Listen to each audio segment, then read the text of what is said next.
Conservation tillage, conservation tillage की जगह conservation agriculture is a more appropriate word, है ना. और इट इंक्लूड्स, देखिए basic concept is the about the conservation agriculture is to enhance the organic carbon content, है ना. The ultimate objective is to enhance the carbon percentage, है ना, inbuilt carbon percentage. Okay, so the concept behind the conservation agriculture is to reduce the tillage operation, first one. Second one is to leave the trash or crop residue in the field, है ना. That will help to enhance the organic carbon content and reduce or check the moisture evaporation from the soil to atmosphere, है ना. So these two are the basic concept, reduce the tillage, to reduce the from conventional tillage to low tillage or minimum tillage. The concept behind this is कि due to the excessive tillage there is a compaction of soil and ultimately the incorporation of the crop residue is going to difficult in the higher tillage operations, है ना. कि आपने लगातार use किया heavy machinery से, तो एक तो जो आपका कार्बन फ्यूल का एमिशन होने से जो आपका carbon gas green house gases हैं उसका जो एमिशन लेवल है वो हायर होता है. तो रिड्यूस करिए टिलेज को, तो अल्टीमेटली रिसोर्स कंजर्वेशन टेक्नोलॉजी है कि to reduce the tillages it will help to enhance the carbon content as well as to enhance the moisture content of the soil, है ना. जितना आप रिड्यूसर, जितना लैंड को ओपन करेंगे उतना ही सॉइल से मॉइस्चर इवोपरेशन होगा, है ना. तो इसको खोल दीजिए, एक अल्टीमेटली एक ये वाला एक विंडो खोल दीजिए. हाँ,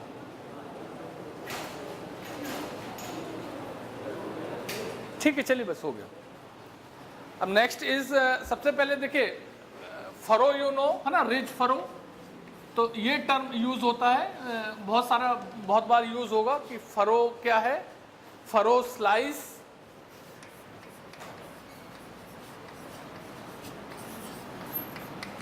फरो वॉल,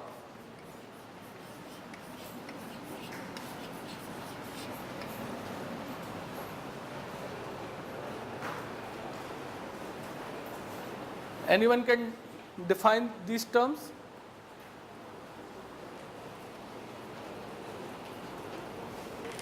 बताइए क्या है, what is furrow?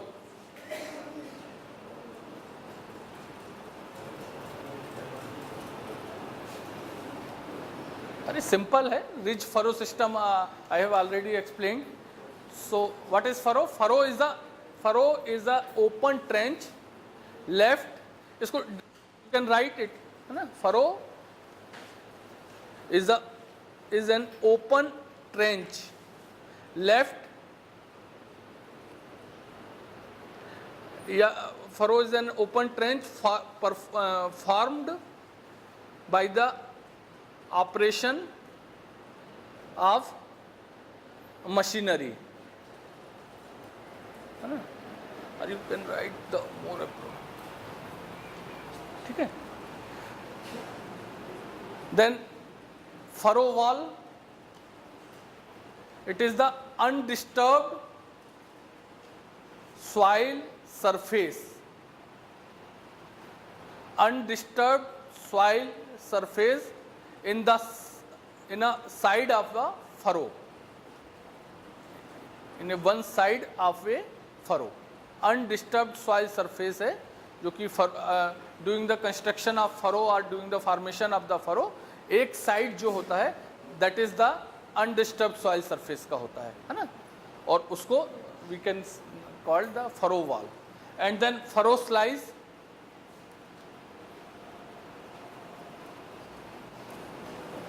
क्या होगा, इसको थोड़ा सा और अप्रोप्रिएट वर्ड्स में लिख लें. अगर फरो स्लाइस को देखिए हम एक बार बोल देते हैं. Furrow slice, the mass of soil cut then lifted cut, lift and thrown to one side is called furrow slice. ठीक है,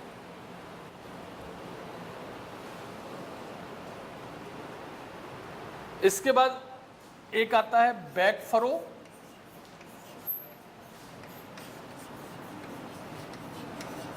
dead furrow,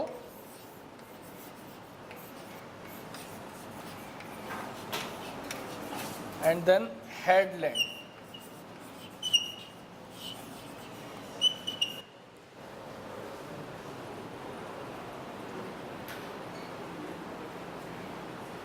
back furrow, dead furrow और हेडलैंड.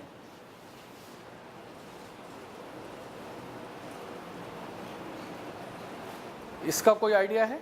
नहीं. देखिए,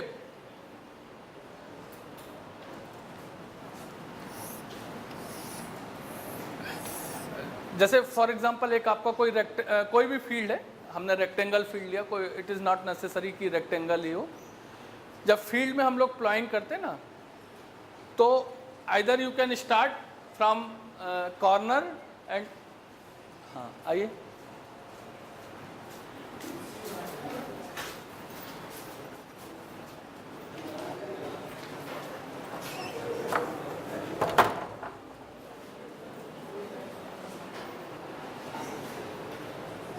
देखिए दो इन जनरल होता क्या है कि आप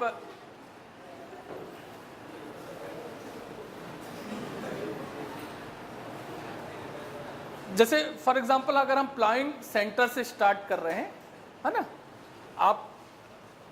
आपने एमबी प्लाउ देखा है सबने फील्ड में, है ना. इसमें जब इसको स्टार्ट होता, सारे एमबी प्लाउ में जो प्लाउ बॉटम होता है वो जब वर्क करेगा तो सॉइल एक ही डायरेक्शन में थ्रो करेगा, है ना. तो जैसे हमने प्लॉइंग स्टार्ट किया, सेंटर से स्टार्ट करते हैं, तो एक बार हम ऐसे गए, ठीक है, this is the direction of movement. और फिर क्या होगा कि इसके बाद आइदर इस साइड टर्न लीजिए या इस साइड टर्न लीजिए, है ना. हमने इस साइड टर्न ले लिया, ऐसे स्टार्ट किया आपने सेंटर से और सॉइल को इस साइड टर्न लेके आए अगर हम फॉर एग्जांपल, तो आप देखेंगे ये जो लैंड है, दिस पोर्शन एक रिज फॉर्मेशन होता है ना. यू कैन से raised ridge, it is the formation of the raised ridge. इसको हम लोग कहते हैं डेड फरो. ठीक है, क्लियर हुआ? प्लाउ देखा है ना आप लोगों ने, जब आप फॉर एग्जांपल हम लोग इस डायरेक्शन में चल रहे हैं और सॉइल को वो इस ऐसे थ्रो कर रहा है ना, अपने राइट साइड थ्रो कर रहा है, और फिर जब वो रिटर्न बैक होगा तो फिर वो अपने राइट साइड करेगा.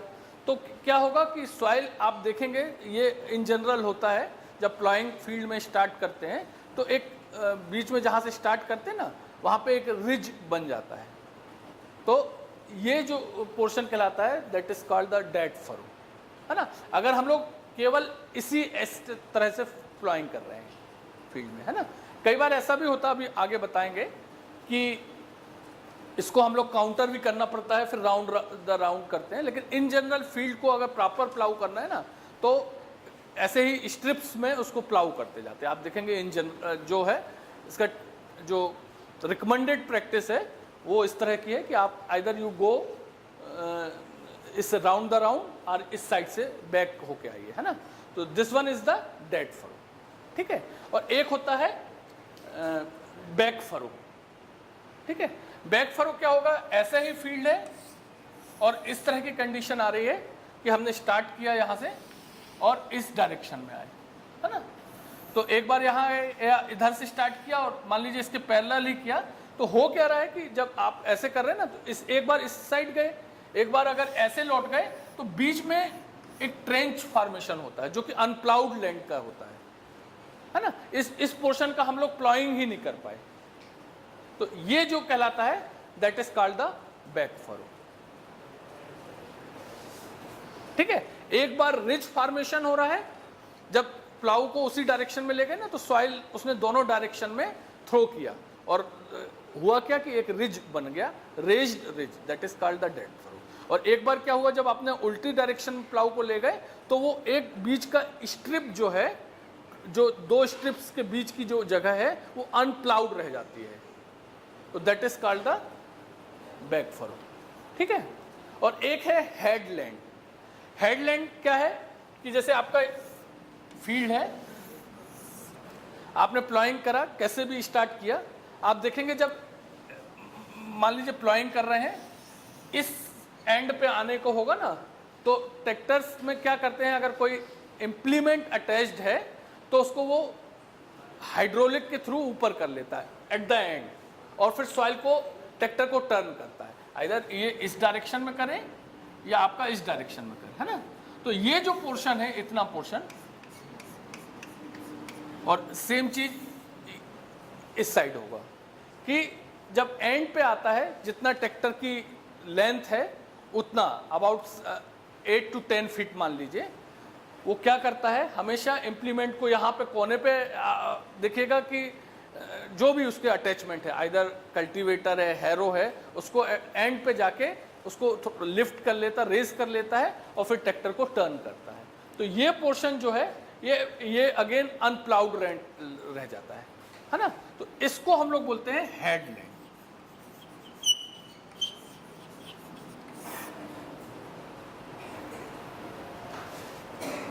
ठीक है। तो डेड फरो, बैक फरो और हेडलैंड, ये तीन चीजें हो गई आपकी। नहीं आया, हेडलैंड नहीं समझ में आया, सिंपल है। जैसे आपने एक देखा है कभी ट्रैक्टर को प्लाउ करते हुए, कोई भी ऑपरेशन करते हुए, सोइंग करते हुए, कहां पे देखा है?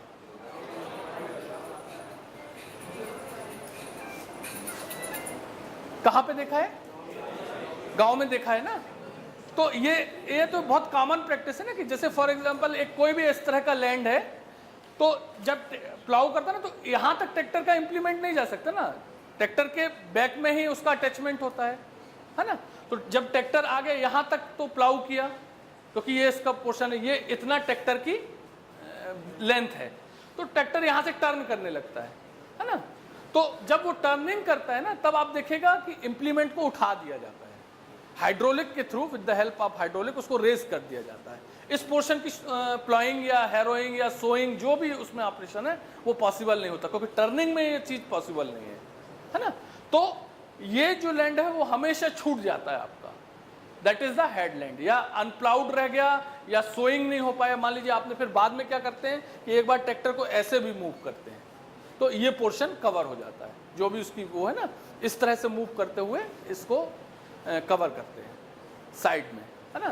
पहले आपने प्लॉइंग ऐसे ऐसे करी, है ना, और फिर ये पोर्शन बाद में हम लोग कवर कर लेते हैं। तो ये दैट इज द हेडलैंड। ठीक है। इसको लिख लीजिए प्रॉपर लैंग्वेज में।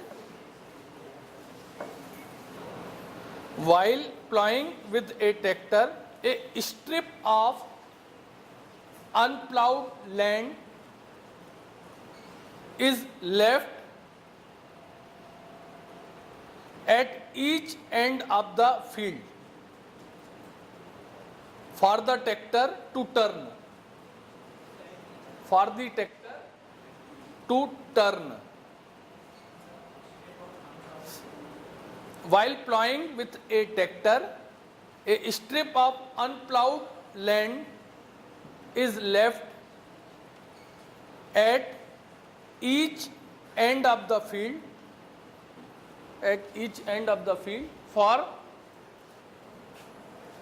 for the tractor to turn, for the turning of the tractor.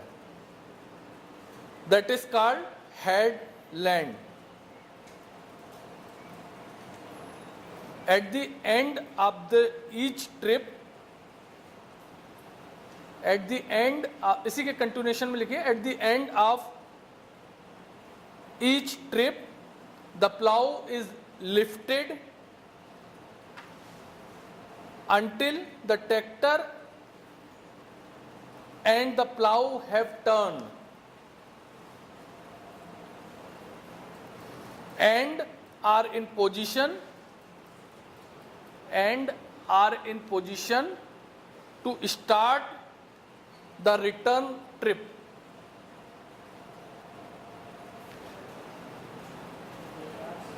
To start the return trip.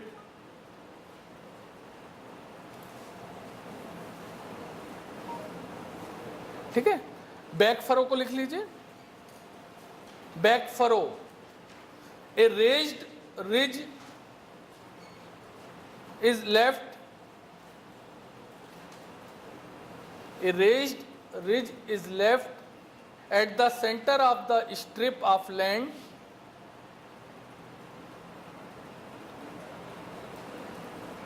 when plowing is started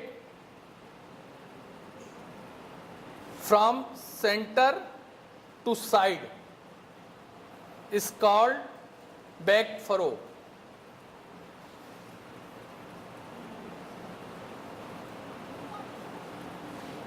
And dead furrow लिखिए. An open trench left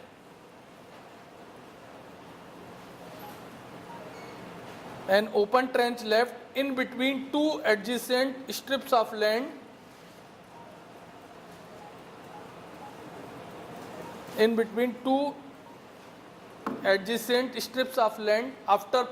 after finishing the plowing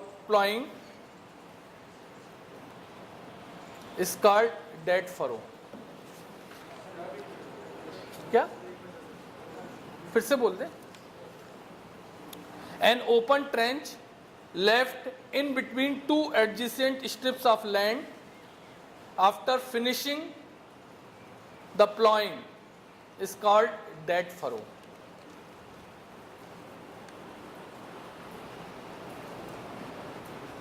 हो गया, clear हो गया. Back furrow, dead furrow, headland. चलिए अब next आ जाता है methods of ploughing.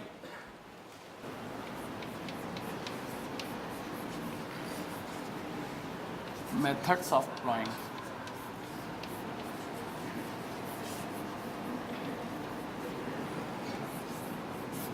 एक है gathering.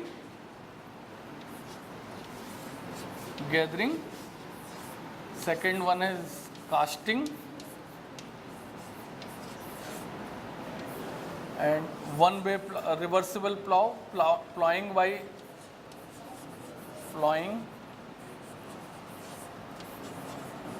by reversible plow or round to round plowing.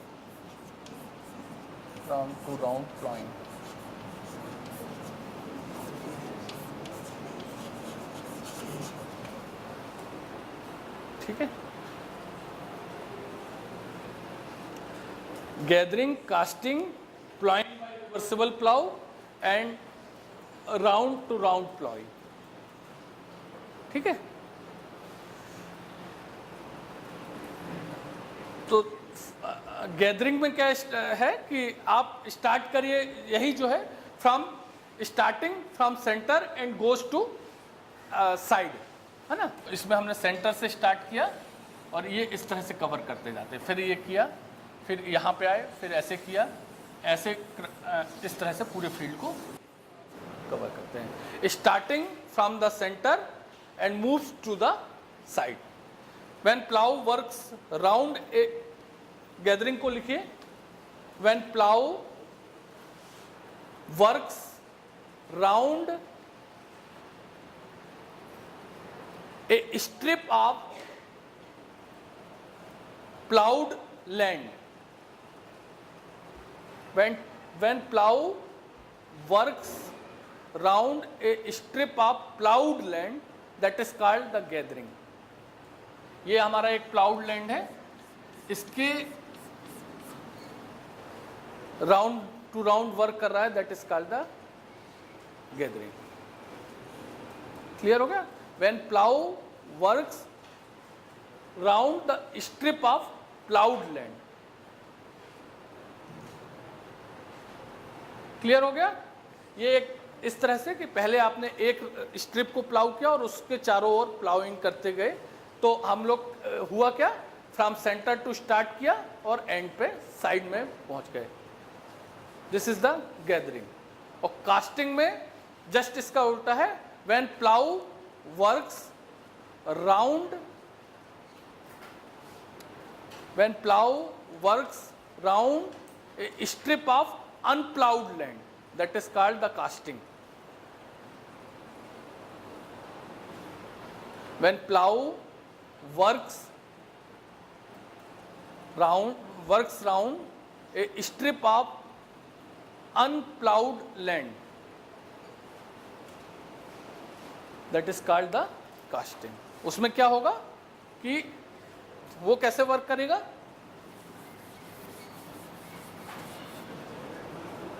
एक ये है, यहां से स्टार्ट कर दिए, ऐसे करिए, ऐसे करके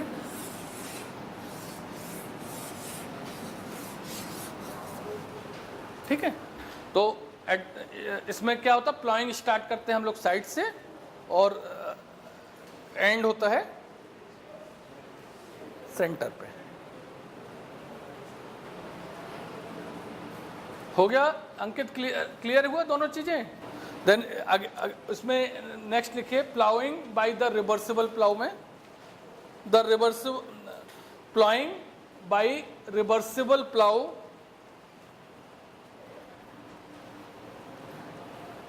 and no dead end back furrow are left in the field. Same चीज है, गैदरिंग और कास्टिंग को ही आप यूज करिए रिवर्सिबल प्लाउ। रिवर्सिबल प्लाउ में होता क्या, अटैचमेंट दोनों तरफ प्लाउ होते हैं, हम आपको दिखाएंगे एक फिगर में।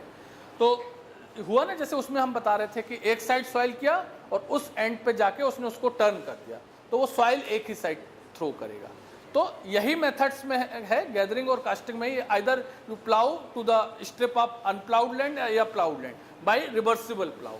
तो that is the ploughing by reversible plough. एक उसमें भी है, तो उसमें ये जो है रिज या डेड फरो या बैक फरो का फॉर्मेशन नहीं होगा। गैदरिंग और कास्टिंग में जो फॉर्मेशन हो रहा है उसको हम अवॉइड कर सकते हैं by ploughing with reversible plough, है ना। तो वो एक है कि यूज करना, लेकिन इन जनरल इंडिया में बहुत कम यूज होता है, लेकिन प्लाइंग बाय रिवर्सिबल प्लाउ, बस एक ये मेथड्स है, ठीक है। और एक है राउंड टू राउंड प्लाइंग। इस है प्लाइंग बाय रिवर्सिबल प्लाउ है ना, इसमें वही हम बताए ना कि use the two way plough, use of two-way plow and no ridge and furrow will construct in the field. Then round to round plow और लिख लीजिए इसको, सिंपल है। In this method the plow moves,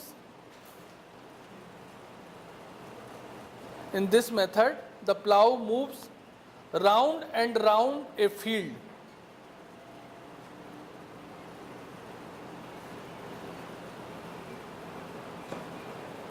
This system is adopted under conditions where the ridges and furrows interferes with cultivation work. Ridges and furrows interferes the cultivation work.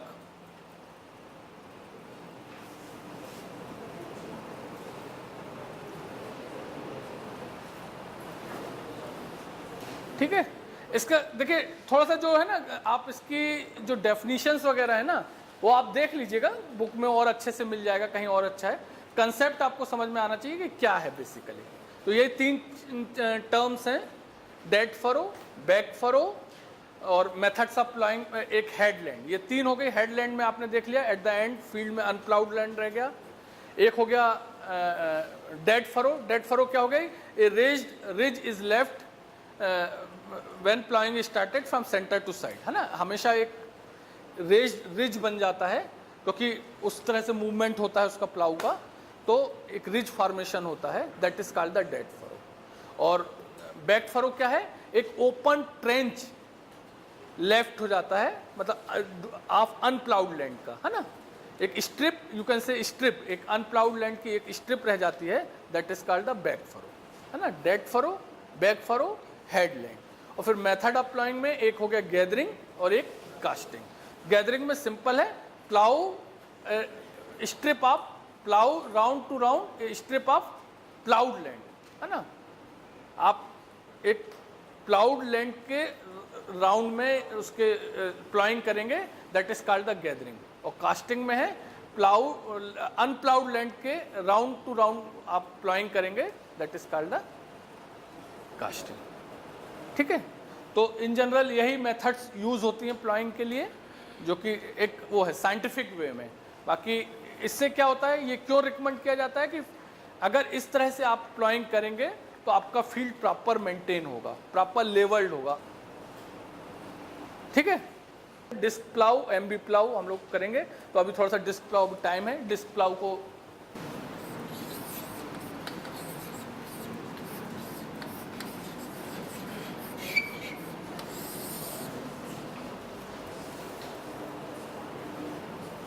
ठीक है।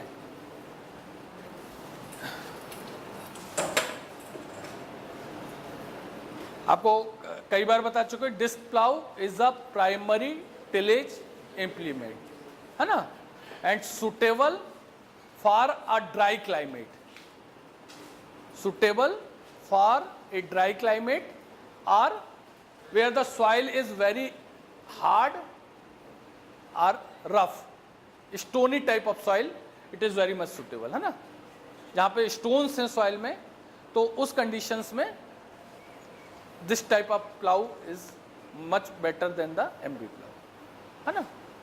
ठीक है, एक रफ हो गया कि डिस्क प्लाउ कहाँ पे यूजफुल है, ड्राई क्लाइमेट के लिए, है ना, और जहाँ पर कि सॉइल हार्ड है और स्टोनी है, रफ सॉइल्स है, तो हम लोग यूज करेंगे disc plough as compare to MB plough. Basically यही दो इम्प्लीमेंट स्टिल यूज हो रहे हैं, एमबी प्लाउ और डिस्क प्लाउ।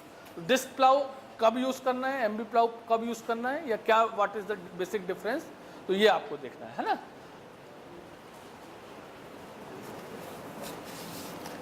इसको करिए, disc plough are suitable for areas where the climate is dry and soil is rough and stony.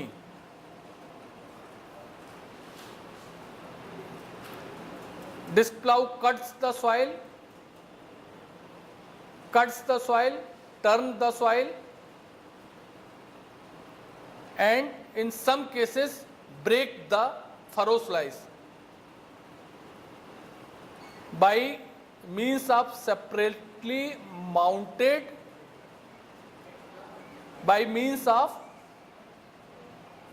breaks the furrow slice by means of separately mounted large steel discs,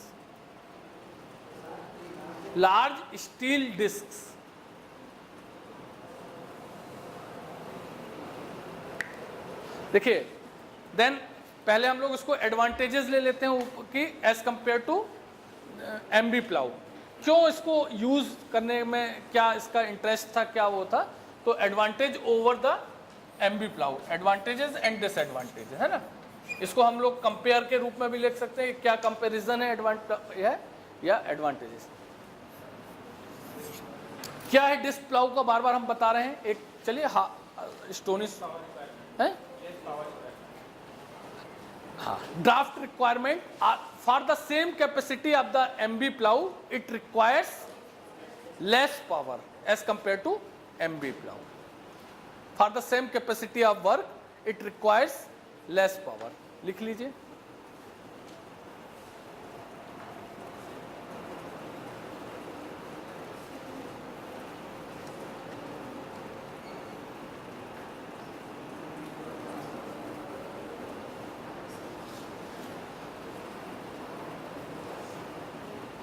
और बताइए, एक हो गया, less power हो गया,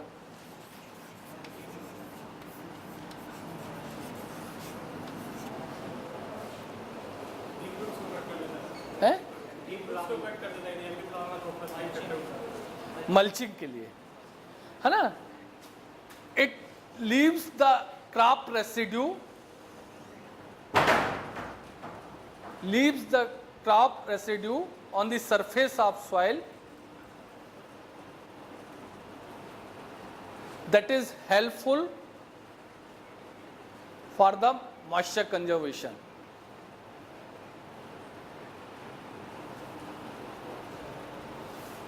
It leaves the crop residue on the surface of soil that is helpful for the moisture conservation. लिख दिया moisture conservation.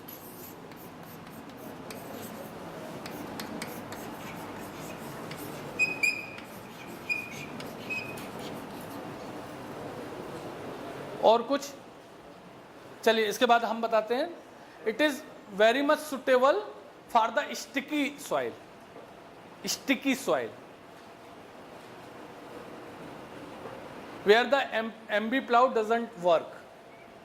जहाँ पर स्टिकी सॉइल है ना, उसमें प्रॉब्लम क्या आती है एमबी प्लाउ के साथ कि वो उसके प्लाउ बॉटम में अगर स्टिकी सॉइल है तो वो अटैच हो जाती है, देन दैट इज इनइफेक्टिव। उसका जो शार्पनेस है, जो पेनिट्रेशन है, दैट इज इनइफेक्टिव। तो उस कंडीशन में अगर स्टिकी सॉइल है तो then you have to use the disc plough. तो it is very much suitable for the sticky type of soil. ठीक है, फोर्थ वन लिख लीजिए। It can penetrate into the hard soil, hard and compacted soil। जहां hard soil है, बहुत compact हो गई है, तो disc can penetrate easier as compare to MB plough. ठीक है, इसका पेनिट्रेशन उसके कंपेयर में एडवांटेजेस है, इट कैन पेनिट्रेट इजिली। तो ये इसके एडवांटेजेस हो गए। देन डिसएडवांटेजेस में बताइए इसके।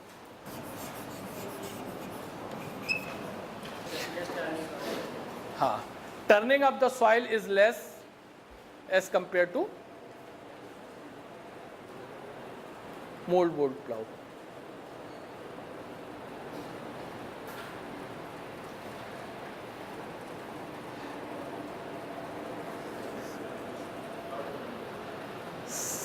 जो बेसिकली जो ये डिस्क प्लाउ है, इसका जो पेनिट्रेशन है वो fully depends on its weight. जितना हैवियर डिस्क प्लाउ होगा उतना उसका पेनिट्रेशन, क्योंकि पेनिट्रेशन के लिए कोई इसमें जैसे उसमें शेयर दिया है या उस तरह का प्रोविज़न नहीं है, डिस्क है, तो इसका जो पेनिट्रेशन है it depends on due to its weight. तो for the same capacity of MB plough its weight is heavier as compare to MB plough. अगर सेम कैपेसिटी का आपका एमबी प्लाउ है और डिस्क प्लाउ है तो डिस्क प्लाउ का weight ज़्यादा है as compare to MB plough. क्यों? क्योंकि उसका पेनिट्रेट, अगर आपको सेम मान लीजिए for example 20 centimetre ploughing depth को मेंटेन करना है, आप एमबी प्लाउ के जो वो एमबी प्लाउ है वो उसको लाइटर वेट होगा as compare to disc plough. Disc plough का जो वेट होगा वो हैवी होगा क्योंकि उसका penetration basically due to its weight होता है। ठीक है, तो इसको लिख लीजिए। Disc plough is much heavier than MB plough for equal capacities because penetration of this plough is affected largely by weight rather than suction।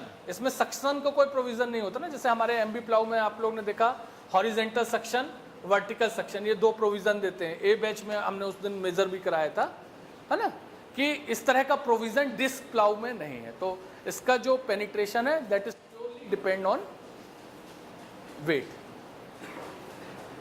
ठीक है, और है नॉट, थर्ड वन लिखिए, नॉट इफेक्टिव, जो कि इन्होंने वैसे बता दिया कि लेस टर्निंग, तो not effective for weed control.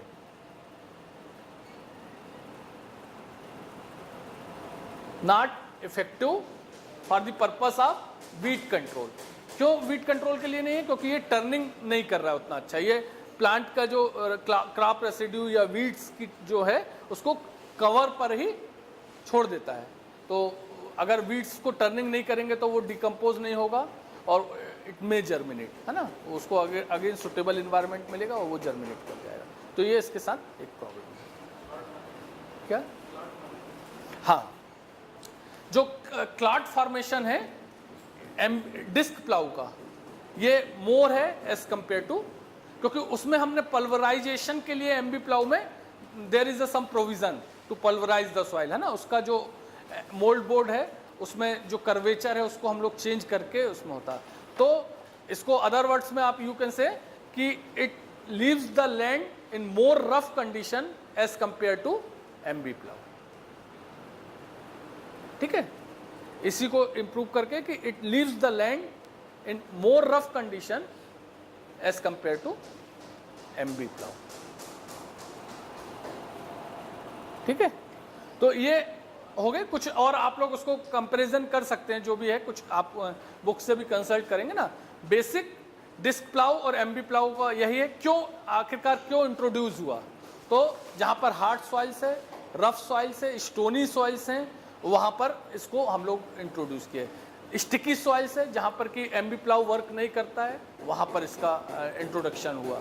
तो ये उसका है एडवांटेजेस थे कि हमने ड्राई कंडीशंस थी वहाँ पर ये प्लांट के रेसिड्यूज को कवर पर छोड़ देता है, that is helpful for conserving the moisture और to check the evaporation as a mulch, it behaves as a mulch और it conserve the soil moisture. तो ये इसके एडवांटेजेस थे। लेकिन और प्लस लेस ड्राफ्ट रिक्वायरमेंट है ओवर द एमबी प्लाऊ, क्योंकि इट्स ये इसमें क्या है, why it requires less power,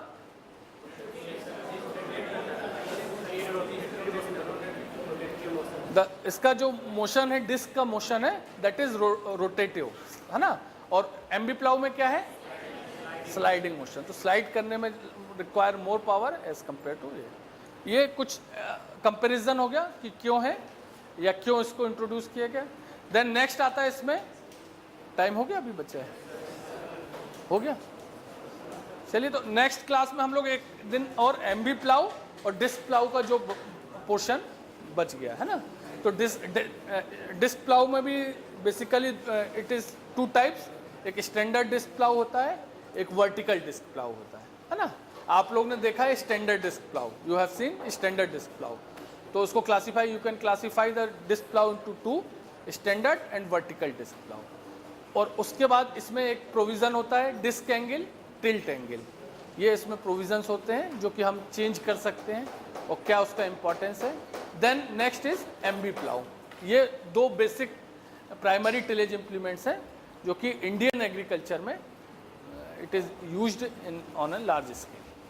फिर ठीक है, रोटावेटर अगेन आ गया, थर्ड है जो रोटावेटर है। फिर सब सॉइलर्स है, केवल आपको डेफिनेशन पता होना चाहिए कि सब सॉइलर क्या है, चीजल प्लाऊ क्या है, ये सारे। तो ये हमारे प्राइमरी टिलेज इम्प्लीमेंट्स हो जाएंगे।